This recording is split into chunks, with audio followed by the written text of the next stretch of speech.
Yo, selamat datang di Freaks Channel. Kali ini Mimin akan kembali membahas manga Jujutsu Kaisen pada chapter terbaru, chapter 217. Oke, langsung saja. Pertama, seperti biasa, pada chapter sebelumnya kita diperlihatkan sesuatu yang cukup menarik, di mana akhirnya Sukuna melakukan ritual pemandian. Bahkan tidak hanya itu, setelah selesai melakukan ritual tersebut, karena jiwa Megumi belum hilang sepenuhnya, Sukuna pun berniat menghancurkan tubuh kakaknya Sumiki di hadapan Megumi agar jiwa Megumi semakin hancur dan tak melawan lagi. Lalu chapter pun ditutup dengan Sukuna yang ngerusuh di Sandai Koloni, membunuh Ryu, dan akhirnya ia pun bertemu dengan tubuh Fushiguro Sumiki yang sedang dikendalikan oleh Yorozu. Nah oke, masuk pada chapter terbaru. Chapter kali ini berjudul Pemandian part kedua. Panel pertama sendiri dibuka tepat melanjutkan dari chapter sebelumnya. Jadi setelah Sukuna bertemu dengan Yorozu di Sendai Koloni, mereka pun pindah tempat ke sebuah stadium di sekitar area tersebut. Di sana Yorozu berkata pada Sukuna, padahal dirinya bisa merubah wujudnya kapan saja, tapi Sukuna malah tetap menggunakan wujud wadahnya. Yorozu pun beranggapan kalau Sukuna kelihatannya memiliki keuntungan dengan tubuh barunya itu. Tapi Sukuna pun menjawab, Yorozu juga bisa melakukan hal yang sama, tapi dirinya tidak melakukannya dan tetap menggunakan wujud Sumiki. Lalu Yorozu pun membalas kalau wujud baru mereka memang lebih baik untuk di masa depan. Yap, sedikit pembahasan dari Mimin. Sepertinya maksud Yorozu di sini memang membicarakan tentang wajah atau wujud Sukuna yang asli. Yorozu mempertanyakan kenapa Sukuna tidak merubah penampilannya seperti dirinya di masa lalu. Karena seperti yang kalian tahu, seorang penyihir yang bereinkarnasi memang punya pilihan untuk menggunakan wujud wadahnya atau merubah wujud wadah tersebut sesuai keinginannya. Contohnya ada Uro, Ryu, dan Hajime yang merubah wadah mereka menjadi wujud prima mereka di masa lalu. Sementara di sisi lain ada juga Yorozu dan Sukuna yang tetap menggunakan wujud dari wadah mereka. Ya, terlepas dari itu, alasan Sukuna tidak ingin menggunakan wujud aslinya sejauh ini karena Sukuna memang tidak mau dan menurutnya wajah Megumi lebih baik. Ditambah seperti yang kalian tahu juga, wujud asli Sukuna itu mirip dengan Yuji. Dan berhubung Sukuna sendiri sudah sangat muak dengan Yuji, mungkin itulah alasan terbesar kenapa Sukuna tidak ingin menggunakan wujud aslinya. Nah oke, lanjut cerita. Mendengar Yorozu membicarakan tentang masa depan, Sukuna pun dengan santai bilang kalau Yorozu seharusnya tidak berpikir akan selamat. Mendengar hal itu, tak pakai lama Yorozu pun langsung menyerang. Terjadi pertarungan singkat di sana, hingga akhirnya mereka berdua pun kembali mengobrol. Yorozu berkata pada Sukuna, ketika di Tokyo Koloni nomor 1, si malaikat ada di sana. Namun dirinya tidak menyadari Sukuna ada di dalam tubuh Yuji. Sementara itu, Yorozu mengaku kalau dirinya langsung tahu keberadaan Sukuna. Yang mana hal ini terbukti karena ketika Yorozu pertama kali mengungkapkan identitasnya, Yorozu langsung melihat Yuji lalu menantang Sukuna. Dan terkait dengan hal itu, alasan kenapa Yorozu bisa tahu Sukuna ada di sana karena cinta Yorozu terhadap Sukuna. Yap, pada chapter sebelumnya sebenarnya hubungan antara Yorozu dan Sukuna ini sempat disinggung oleh Kenjaku. Namun Mimin tidak membahasnya karena dialog yang masih ambigu. Tapi ternyata pada chapter ini terungkap kalau Yorozu benar-benar memiliki rasa terhadap Sukuna. Ya, cukup menarik hubungan di antara kedua orang ini karena kelihatannya Sukuna tidak terlalu nafsu untuk membunuh Yorozu. Bukan karena Sukuna peduli padanya, lebih seperti Sukuna tidak ingin mengganggu Yorozu dengan harapan kosongnya tersebut. Karena menurut Mimin, kalau bukan tubuh Sumiki, sepertinya Sukuna tidak akan melawan Yorozu. Oke, terlepas dari itu berikutnya, Yorozu pun lanjut berkata, jika harus ada orang yang membunuh Sukuna, maka orang tersebut haruslah dirinya. Dan jika dirinya harus mati, maka Sukunalah yang harus membunuhnya. Selanjutnya Yorozu pun bertanya pada Sukuna, andaikan dirinya menang dan Sukuna masih hidup, dirinya akan dapat apa? Dan Sukuna pun menjawab segalanya. Karena walaupun sulit bagi Sukuna untuk membayangkan dirinya kalah, tapi bagi Sukuna kekalahan sama dengan kematian. Mendengar hal itu, Yorozu pun bertanya kembali, apakah dirinya boleh menikahi Sukuna? Lalu Sukuna pun menjawab terserah padanya. Mendengar hal tersebut, Yorozu pun langsung kegirangan setengah mati, ngehalu juga semakin bersemangat untuk mengalahkan Sukuna.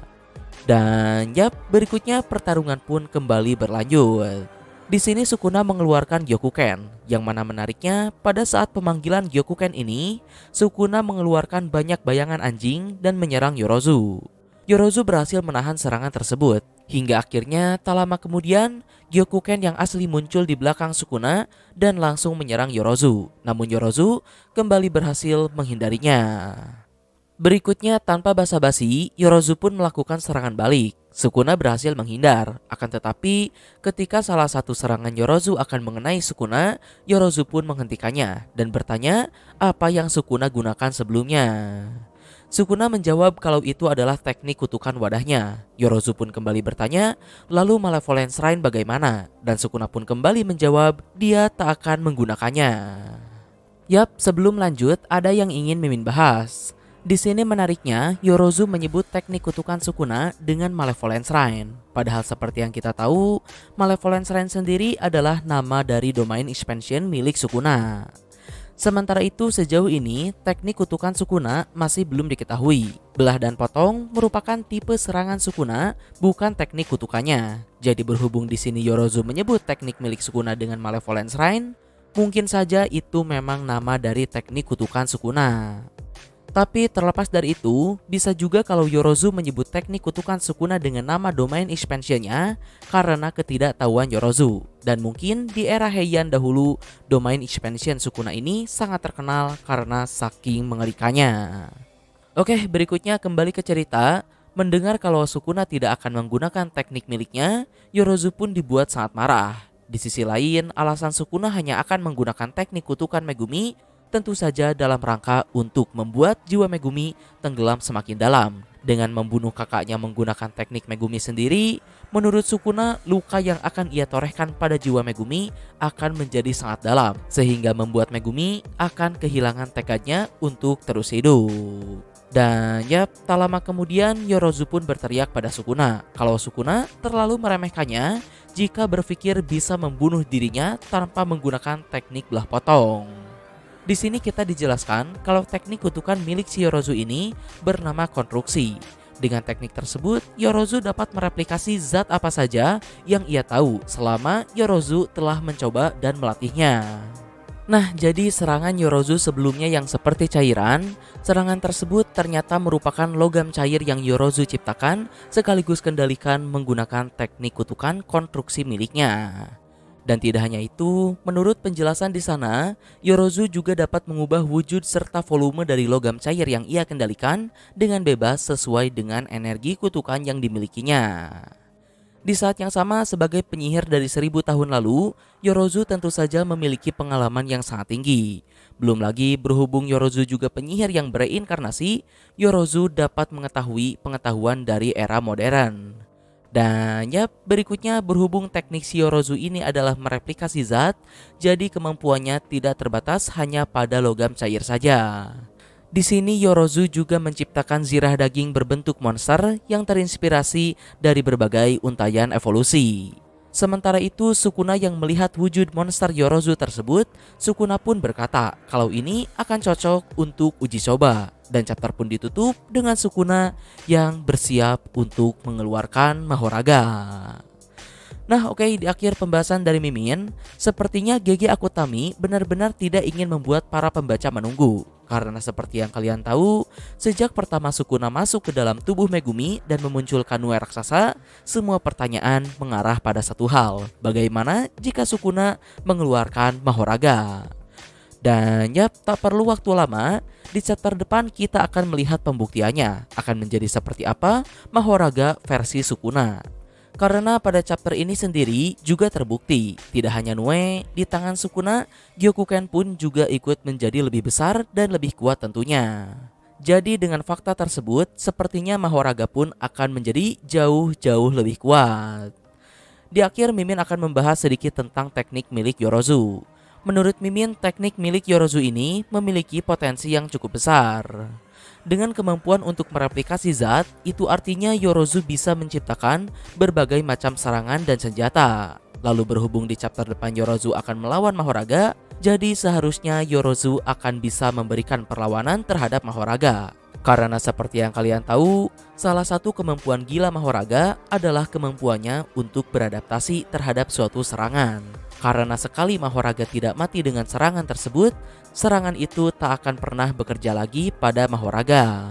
Dan berhubung kemampuan si Yorozu ini adalah mereplikasi zat, jadi seharusnya Yorozu bisa menciptakan berbagai macam serangan yang berbeda untuk mengatasi kemampuan adaptasi dari Mahoraga tersebut. Yang mana tentu saja tidak hanya berbeda, Yorozu juga harus memberikan serangan yang sangat mematikan, karena jika tidak, hal tersebut akan percuma. Meskipun Yorozu bisa gonta-ganti serangan sekalipun, Mahoraga akan terus beradaptasi hingga tak ada satupun serangan Yorozu yang bisa mempan terhadapnya. Dan terakhir menurut Mimin, domain expansion Yorozu seharusnya akan menjadi kunci untuk Yorozu mengalahkan Mahoraga. Karena menurut Mimin, domain Yorozu seharusnya akan sangat kuat dan fleksibel. Nah, mungkin kurang lebih itulah pembahasan dari Mimin untuk chapter terbaru ini. Mohon maaf untuk kekurangan dan kesalahannya. Like, share, subscribe kalau suka. Komen bila ada kritik dan saran. Terima kasih telah menonton. Ciao.